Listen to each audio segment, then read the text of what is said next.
When we're young, we have an amazing, positive outlook about how great life is going to be, but somewhere along the line, we forget to dream and end up settling. Join Up Dots features amazing people who refuse to give up and chose to go after their dreams. This is your blueprint for greatness. So here's your host, live from the back of his garden in the UK, David Ralph. Yes, hello there everybody and welcome to another edition of Join Up Dots. It sounds like I'm here at the moment, it sounds like I'm on the microphone, but actually I'm in St. Lucia at the moment and my daughter, my beautiful daughter, is getting married to Greg, so I'm either nursing a hangover afterwards or it's the day before. I'm a bit confused, but that's where I am. So when you're listening to this show, you can think about me walking around in my tight mankini, my thong, if that's a good image for you. Anyway, let's get on with the show because today's guest is somebody that I've wanted to have on the show for quite a while because he is the founder and publisher of Mac's List, helping people find the jobs that they will love. Now, his platform, Mac's List, is now the premier resource for connecting passionate, creative professionals to meaningful and creative work throughout Oregon and Washington, with a growing monthly outreach to more than 80,000 people. Now, prior to moving there in 1991, he lived in Massachusetts, where he was Legislative and Media Relations Director for the State Office for Refugees and Immigrants, for the first Public Information Officer from Boston's Big Dig, and a researcher in former US Rep Joe Kennedy's first Congressional campaign. But this was, of course, a stepping stone to where he is today as the recognised expert on job hunting and career management. Throughout the years, our guest and his team's mission has always remained the same: to help people find rewarding, interesting jobs that pay decent salaries and to help employers find the best possible candidates for those jobs. So whether you're looking for your first job, a better job, or you just want to manage the direction of your career, he offers the resources you need to make it happen. Now, in addition to Mac's List, he also runs Prichard Communications, a registered B Corp creative agency that works with top-tier foundations, non-profits and purpose-driven brands across the country. So, was this a business driven by his desire to help people change their lives, or simply a gap in the market he could see needed to be filled? And where do people go wrong when looking for a job? Is it not knowing themselves well enough, or the company that they're hoping to enter? Well, let's find out as we bring onto the show to start joining up dots with the one and only Mr Mac Prichard. Good morning, Mac. How are you, sir? I'm well, David. How are you? I'm very, very well, but I'm just losing my voice. I've been recording all day and I'm just starting to get that sexy throat, which probably balanced up quite well with the image of me in a mankini. So I cannot apologise enough, sir. Yeah, I'm struggling with getting that out of my head, David. That's quite a picture. You and sent in the Caribbean in a mankini. It's a wonderful picture, and I will send it out to anybody. A signed photo of me in a mankini for everyone. Is that the kind of outfit that you would frequent, Mac? Do you feel comfortable in that kind of clothing?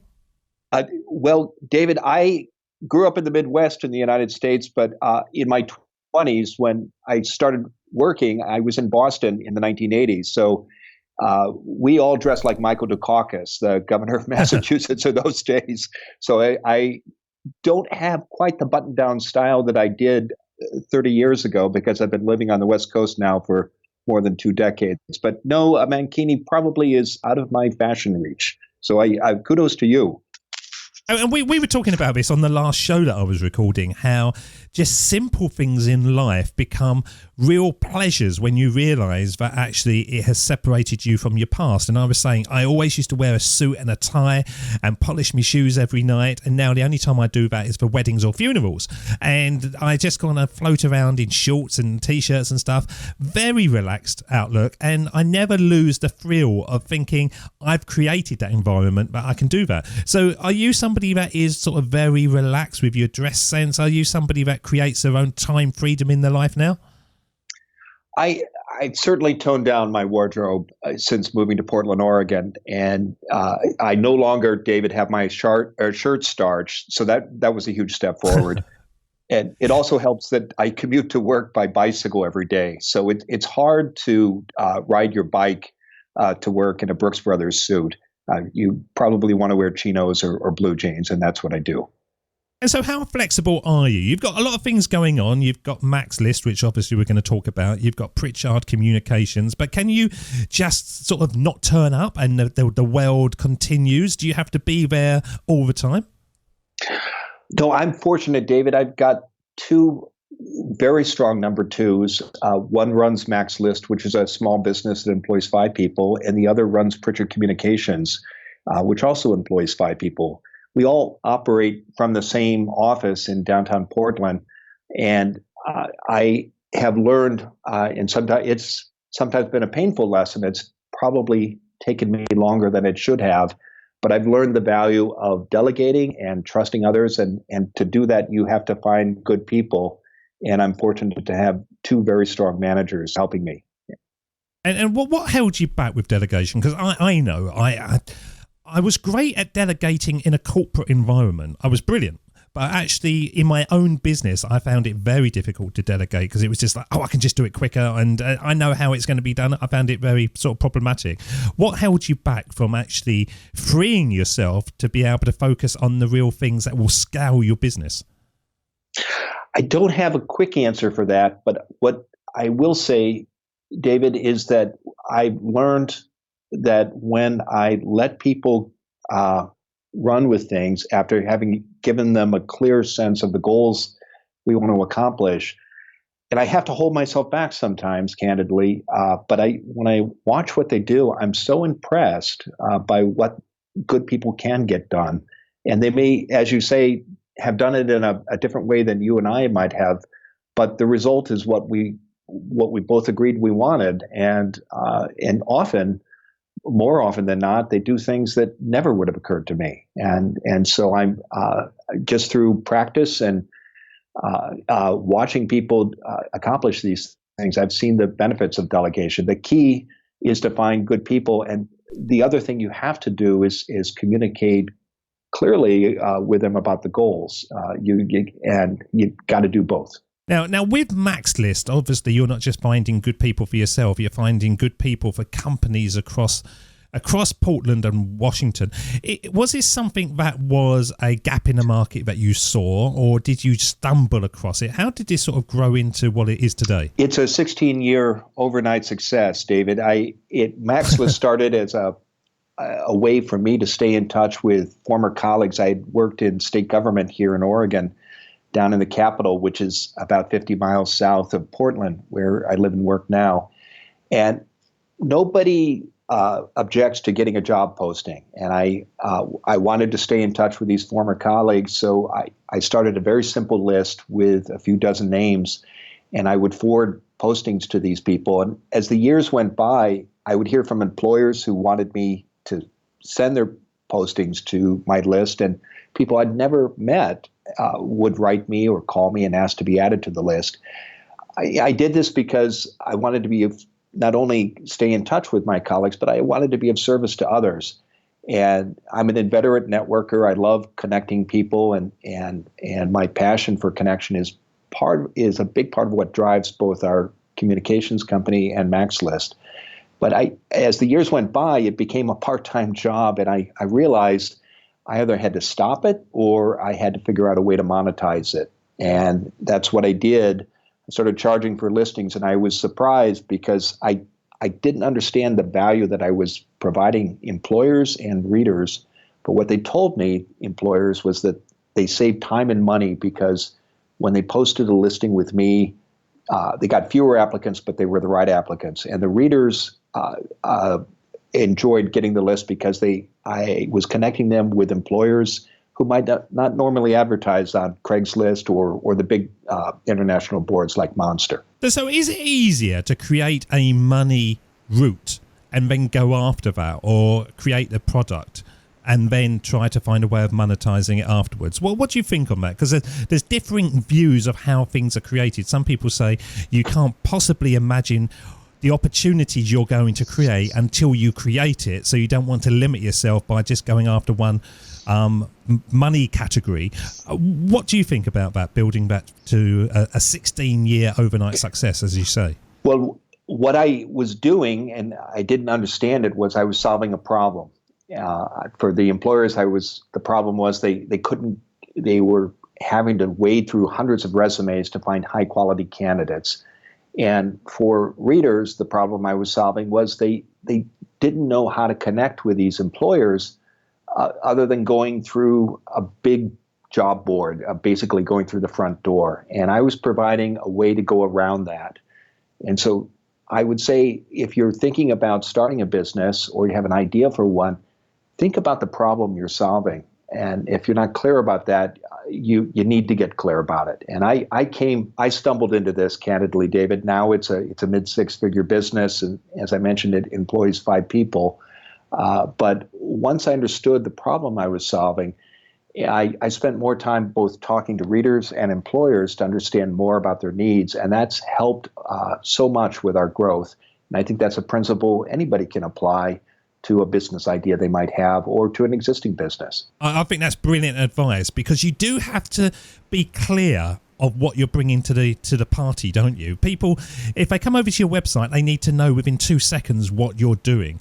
And I know, and I'm totally transparent, that when I created Join Up Darts, I couldn't see how to monetize it at the beginning.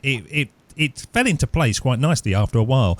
But if I went back, I would have defined that value piece, that problem that I was solving right at the very beginning, because then people reach out to you. The marketing becomes easier, the sales become easier, and things just become sensical, don't they? You speak with the passion because you know what it's bringing. Absolutely. And I think many entrepreneurs start with an idea. There's some idea they have they're excited about, and that's terrific, but you've got to test that idea in the market. And the best way to do that is to start having conversations with people or companies that you've identified as customers, and draw them out about their problems and see if what you're offering is going to help solve their most important problems. Because if you build a business without doing that kind of research, having those kinds of conversations, you may launch a book or a website or some consulting practice, whatever the service may be, that the market doesn't want. And you don't have to, there's an easy way to find out. Go out and talk to people. But in the online world, it's quite easy to sit behind a computer screen and just get sound bites, little one-line texts in Facebook and stuff. So you think that you really need to go out into the marketplace, network, meet people at conferences, and really talk face to face? I do, and I think most people who have an idea for a product have a list of customers in mind, and you need to get in front of those customers and have those conversations. It's the same with job hunting, David. And Mac's List is a job board, and I'm proud of the value we offer to our employers here in the Pacific Northwest. And the response they get from readers, I know it's valuable to them. But in the United States and even globally, there are estimates out there that as many as 80% of all jobs are never posted anywhere. They're filled by word of mouth. And there's no conspiracy here, David. It's about human nature. Hiring someone is a big risk. And so to manage that risk, most hiring managers and employers, first, they turn to people they know and trust, people they've worked with in the past, and then they turn to people who can recommend that they know and trust, who can recommend potential candidates. That's how most jobs get filled. Most job applicants, however, focus their search, and they spend almost 100% of their time responding to postings on job boards. But if up to 80% of all jobs are never posted, you may be missing out on as many as 8 out of 10 jobs. And you need to think about how you spend your time. And 70, 80% of it should be out there being part of those conversations about jobs that get filled by word of mouth. It's the same for business. If you've got an idea for a product or a service, you want to sell it, yes, you can respond to formal solicitations, requests for proposals. Those are labor-intensive processes.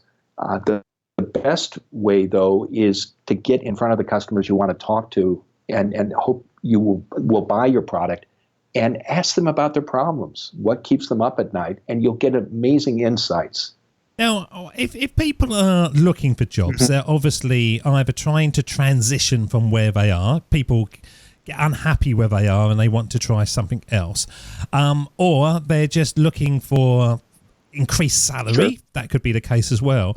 Now, What sort of holds people back then from actually jumping out? And because I think that would be quite daunting for somebody to be in a job, get quite institutionalized as you do in a job, and then think, right, okay, I'm going to go off to conferences, I'm going to network, I'm going to get out there, because you almost don't believe in the talents you possess that you can bring to the marketplace. It's almost like you just can do a job and that's it. Do you not see that as a scary way of operating? It is scary, and many of us struggle with it. I certainly have. I happen to be in my late 50s. I've been working now for 35 plus years, and I have had 3 periods of unemployment, David, and way back in my 30s and mid-20s.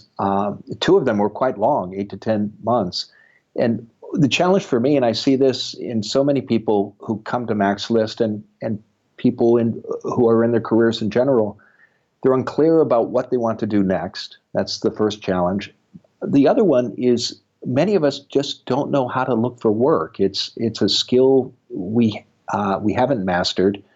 There are often great resources we can take advantage of, career services offices and at universities, and that are even available to alums. You don't have to be a student, and secondary schools have those offices too. But most of us don't take advantage of that. So our jobs often come to us in response to, because we heard about them through a job board, or maybe a friend helped us, and we get comfortable somewhere, and then 5-7 years go by. We know we want to change, but we don't know how to do it, and we struggle with figuring out what it is we want to do. So what is the solution then? So we get to a point where, as young kids, we know exactly what we want to do. We are creative, we are free-spirited, we want to be astronauts, we want to be rock stars, and then we get into employment, and little by little we start building somebody else's dream until we forget our own. How do we overcome that then, Mac? I think it's 2 steps, David. The first is it begins with self-assessment, knowing who you are and what you want. And there are many books and great online tools out there that can help you do that. There's a Strength Finders 2.0 is a wonderful tool. It takes you through a process that helps you identify your strengths and your talents. You also, in addition to knowing what you're good at, you need to know where you want to go. And you need to be clear about what it is you want to do next. And I'm a big believer in aiming high, but you got to be clear about what your goals are, and you can work through that by working with a career coach. There are some terrific books out there that can take you through a process of self-exploration. You can, again, if you're a college graduate, you can often contact your university career services office, and they'll provide free services to grads. But whatever the process you choose, you've got to get clear about that. And then once you know who you are and what you want to do next, you got to understand, David, how the system works and how hiring works. And yes, you should spend time on job boards, but you've also got to understand how hiring managers make decisions and how powerful word of mouth is. And once you understand how that system works, it's a skill. It's like any skill, job hunting. You can master it. It just takes practice and study. I once went to a conference on leadership in Orlando, and it was for business leaders. And there was a fellow there, a retired Navy officer, who had written a book called "It's Your Ship," and he talked about his experiences working with this crew and turning this boat around. It had one of the worst ratings in the Pacific Fleet to the top. And I don't remember a lot about the story or the book that he described, but I do remember this. He said how important it is to understand the system, because once you understand the system, whether you're working in a company or in politics or in the nonprofit world or hiring, then you can make the system work for you. And I think that's just powerful advice. Well, let's play some words now, and let's sort of delve back into that finding yourself, because it does seem an issue, as you say, that people don't know themselves well enough, so they're not actually presenting what is right to the hiring company. Here's Jim Carrey. My father could have been a great comedian, but he didn't believe that was possible for him. And so he made a conservative choice. Instead, he got a safe job as an accountant, And when I was 12 years old, he was let go from that safe job, and our family had to do whatever we could to survive. I learned many great lessons from my father, not the least of which was that you can fail at what you don't want, so you might as well take a chance on doing what you love. That buys into the Mac's List mantra, doesn't it? It does. And we're all going to have probably 7, maybe 10 different jobs in the 40 plus years we spend in the workplace. And we'll probably change careers 2 or 3 times, David. So we're going to have to take risks. And the more we know about how to look for work and how to manage our careers, the more successful we're going to be. We have to accept the fact that there is no lifetime employment anymore. We're in charge of our careers, and it's a responsibility we've got to take. We can't wait to be picked. We have to figure out where we want to go and understand what it's going to take to get us there. So with yourself, Mac, have you created a life that you love? Have you created sort of your dream future, or is it just a future? I'm very happy with my life, David. In hindsight, everything seems 2020, and I know that's a big theme for you and your listeners. When I got out of college way back in 1980 from the University of Iowa, there were 3 things I wanted to do, though I'm not sure I could have said it to you as concisely as I'm about to put it. I wanted to be a writer. Second, I wanted to work on electoral campaigns. And the third thing I wanted to do was work on human rights issues in Latin America. And I've done all 3 of those things throughout my career. Today, I run 2 small businesses. One helps people find great work. The other helps foundations, nonprofits, and purpose-driven companies with social change communications. The constant that's running through all the jobs I've had in the last 35 plus years has been I've tried to make a difference about issues I care about and in the community where I live and work. And service is a really important value for me, and it informs the work I do today, and it's been a constant in my career for the last 35 plus years. So when was the last time you actually went for a job then, and went through the same route as the guys listening probably do on a weekly, monthly basis? Well, the last time I went through a formal job application was in 2001, so it's been 16 years. With a public relations company, we compete for business all the time. So while the process is different, the principles are the same. Employers are hiring our firm to do work for them. It's often project-based work, or it might be something that goes on for a year or more. But we can't take anything for granted. Even our long-term clients that we've been supporting for a decade or more, we have to provide good service because the contracts end regularly and they could not be renewed. So, understanding what our clients need, what their problems are, providing solutions to them, thinking about better ways to serve them. These are all things we do as a public relations company, but good employees and good career managers apply the same principles to get the things they want to accomplish as well. So for the listeners out there who are thinking of going for a job, what would be the 3 big Mac tips to really sort of give yourself a fighting chance of getting to at least second interview and getting the job? Top 3 tips would be this. 1, be clear about what you want. David, I meet so many people, and I used to say this myself. I'd say, what are your goals? And often the answer is, I'm keeping all my options open. The problem with that is if you don't know where you want to go, you're going to go in all kinds of directions. And also, people can't help you. So if you tell me I'm interested in a communications position with a nonprofit that works with people overseas, when you tell me that, I'll think of particular organizations or people I might know, and I'll think, oh, well, you should talk to this lady who works at Oxfam, and I might make an introduction. So you got to know where you want to go, or what you want, rather. And the second thing is you got to know the companies or organizations that interest you. And I find if I press people, they often have a list of dream employers, and they may even check the websites of those companies on a regular basis for job postings, and that's good. They should, but again, most jobs are filled by word of mouth. So if you know you want to work at a place like Nike or Disney or start identifying people who are inside that organization. Find out, look at your LinkedIn account.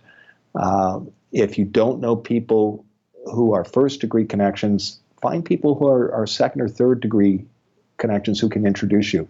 Check your university alumni database. Most colleges and universities have graduates just everywhere, and fellow graduates are always happy to talk to people who went to the same school. The point is, if you know you want to be inside a company, start building relationships and having conversations with people inside that company before the jobs are posted. So you'll have allies and champions on the inside when you're ready to apply for a position. And the third thing is recognize that most jobs are filled by word of mouth. Yes, visit job boards, but you've got to get good at skills like informational interviewing and networking and volunteering in strategic ways that can help your career. And I know these are hard skills these are skills that take time to master, but anybody can. And it is scary going to networking events or asking people for informational interviews. But the more you do it, the better you'll get, and you'll start to hear about these jobs that are never posted, or for the jobs that are publicly posted, you'll have people who will put in a good word for you. And when there are 100, 200 resumes in a stack for a position, yours will be one of the 10 or 15 that get polled for that first phone interview or conversation. And that puts you ahead of the pack. Great advice. Great advice. So let's just summarize that. So the first one is knowing your goals. It's the first thing that people need to be focused on when going for a job. Second one would be recognize that most jobs are filled by word of mouth. And then the last one is looking for a company that interests you and making sure that you connect with people inside that organization first. Is that about right? That's well said, David. Very succinct. Right, okay, so we summarise that. So people out there, if you're looking for a job, those are Mac's tips. He runs Mac's list and he's really in the inside track of getting a job. So, Mac, well, what is it that you look for? You say that you've got amazing number twos, but what is it that really shone for you? Or did you find out that they were really good once they were in employment? Well, the people who work with me now were people who came to me on the recommendation of others in one case, or in another, it was somebody who started here as an intern, then came back for a sort of a mid-ranking position, and now has obviously a senior job. But they were people who were recommended to me by others I trusted or people I'd worked with in the past. And I think that's how, again, as we've talked, David, that's how many employers make these decisions, because if you make a bad hire, if you have to let somebody go after 3, 6, 9 months, it's hard. That's a painful process to go through. It's also expensive because then you have to start all over again, and you want to avoid that. I think the other qualities that the people I work with share in common, and I think these are common traits for people who are successful in their careers in general. They're lifelong learners. They're always they're thinking about new subjects, mastering new skills. They ask lots of questions. They're curious, and they're passionate. They're excited about the work they're doing because they know, David, that this is what they want to do. And sometimes they've gone through.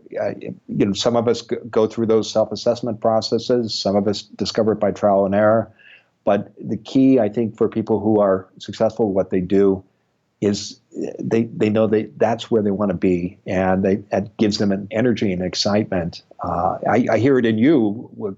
Clearly, you found your niche with the podcast that makes them successful in their jobs.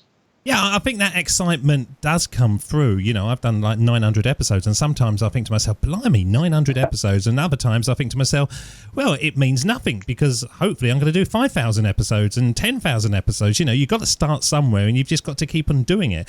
But as long as you can still find that passion. And fortunately with myself, there were so many nuances that intrigued me with podcasting. So when I did go through a little bit of a flat stage where I didn't think that it was it was doing what it should be, I found an interest in other areas. And I think that is a good thing for people in organisations, that you might be bored in your job, but it doesn't mean that an organisation is rubbish. There's other sort of specialisms, there's other areas that you could sort of focus into. What do you think? I agree. I think we all have jobs with duties and responsibilities that we get excited about, that we look forward to tackling those tasks. And I think the more we can be clear about what we're best at and what we're most excited about, the more successful we're going to be. But more importantly, I think the more satisfaction we're going to get from our work and from our lives. Great stuff. Well, we're going to play some words now, and we're going to see how they have impacted your life, or maybe they haven't at all. Steve Jobs. Of course, it was impossible to connect the dots looking forward when I was in college. But it was very, very clear looking backwards 10 years later. Again, you can't connect the dots looking forward. You can only connect them looking backwards. So you have to trust that the dots will somehow connect in your future. You have to trust in something, your gut, destiny, life, karma, whatever. Because believing that the dots will connect down the road will give you the confidence to follow your heart, even when it leads you off the well-worn path. And that will make all the difference. Very famous words. Have you heard those before, Matt? I have. It's a wonderful speech. It is a wonderful speech, and it applies to so many of our lives. Is it something that you can look at and reflect back on your own? It is. I think I mentioned earlier what I wanted to do after I got out of college, and I think if you and I had talked way back in 1980, David, what I said in 1 or 2 minutes probably would have taken me 90 minutes to say. And so I think it was always there, as Jobs says, these 3 goals that I was interested in, these 3 things I wanted to do. But I'm not. It's much, much clearer today than it was 37 years ago. It is funny though, isn't it? With age and experience, you know, I can see clearly the path that I have been on for the last sort of 25, 30, 40 years, really. I can see it and it wasn't so much the dots have joined up, but the way that I felt about things, I think that is what's joined up. I think the passion, the enthusiasm for something, the fact that I love connecting with people and having deep conversations, all those things have always been with me in my life, but I couldn't see how to build a business around them. But now with the internet, you literally can take most ideas and create something that will find a market, I believe. Do you think? I do. And I think also as we move through our lives and our careers, we see opportunities that might not have been apparent to us 5, 10, 20 years before. Running one small business, much less 2, had never been on my bucket list. It was the opportunity came to me 10 years ago to start the public relations company, and I thought it was not something that was on my list of goals for the next 3 to 5 years. But I recognized what a great opportunity it was, because I had someone who came to me and said, I would like to work with you as a public relations consultant. Would you like this contract? And I said yes. But I said yes in part because Max List had taught me that there weren't a lot of great jobs out there that I wanted to do, and this was a much more interesting opportunity.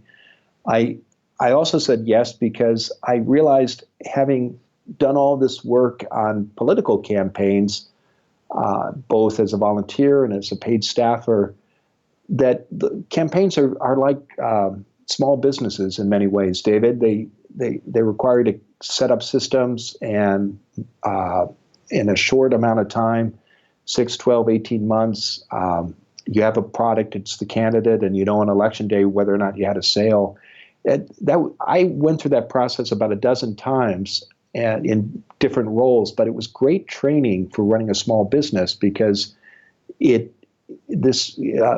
business is all about systems, it's about processes, about people, and it's about results. And so that experience I didn't think was preparing me for business ownership, working on political campaigns, but I think it was the perfect laboratory. It sounds like it. It certainly does. And going forward, is there any sort of dreams of future companies, or you just take it as it comes?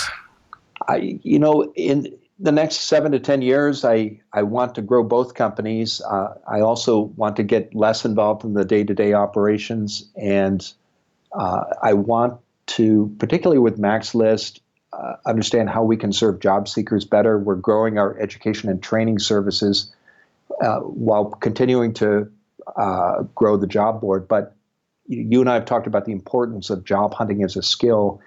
And I feel very passionate about that, as does my staff, because we meet so many job seekers who are struggling with how to look for work. And we want to provide more help in that area. With the public relations company, we're growing our practice. We are a national company. We serve clients on the East Coast as well as the Pacific Northwest. And we have these great national relationships. We're bringing those back to the West Coast and growing our practice here so that our clients here can benefit from those national relationships as well. And that's an important priority for us in the next 5 to 7 years. Great stuff. Big dreams, and I'm sure you will fulfill all of them because you've got that focus, you know your goal, and you're moving forward. As we have been moving forward for the entire show to this part that we call the Sermon on the Mic, when we send you back in time to have a one-on-one with your younger self. And if you could go back in time and speak to the young Mac, what age would you choose and what advice would you give? Well, we're going to find out because I'm going to play the theme, and when it fades, you're up. This is the Sermon on the Mic.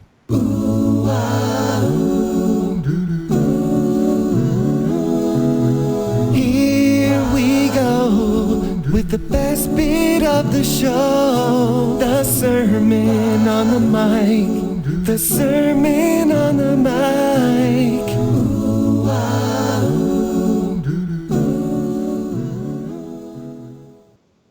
Well, this is to myself at age 21, coming right out of college. And the 3 bits of advice I would give are these. One, aim high. Don't be afraid to take risks. And as you think about your goals, don't limit yourself and don't be afraid to reach as high as possible. Second, learn to manage up. Good work alone isn't going to speak for itself. You've got to understand what your bosses and your clients care about, what matters to them. And once you understand their needs, then you can figure out how to serve them better, and your professional life will benefit as a result. And the third thing, I think, is just be sure to take time for life outside of work. It's having a work-life balance is really important. Great advice, and great advice for everyone. So, Mac, for the listeners, what's the number one best way that our audience can connect with you? Well, they can visit the websites for the 2 companies, David. For Mac's List, they can go to macslist.org, join the dots. We have a special offer for your listeners. It's the first chapter of our new book, Land Your Dream Job Anywhere, and they can download it for free. We also have a podcast called Find Your Dream Job. We publish every Wednesday, and we're just about to celebrate the recording of our 100th episode. So I'm impressed that you've done 900 because 100 has been a lot. And then secondly, you can go to learn more about our public relations company, visit prichardcommunications.com. Brilliant. We'll have all the links on the show notes. Mac, thank you so much for spending time with us today, joining up those dots. And please come back again when you have more dots to join up, because I do believe that by joining up the dots and connecting our past is the best way to build our futures. Mac Prichard, thank you so much. Thank you, David. It's been an honor. So there you go. If you're looking for a job, and he's the man to touch base with. Good advice there, real good and simple, sensible advice. I didn't actually know that 80% of all jobs are sort of posted in-house. Kind of makes sense, really, when I think about it. Most of the jobs that I've got have been by word of mouth, but no more. I haven't had a job for many, many years now, and I don't intend to have another one. But thank you so much for listening. David doesn't want you to become a faded version of the brilliant self you were once to become. So he's put together an amazing guide for you called the 8 Pieces of Advice that every successful entrepreneur practices, including the 2 that changed his life. Head over to joinupdots.com to download this amazing guide for free, and we'll see you tomorrow on Join Up Dots.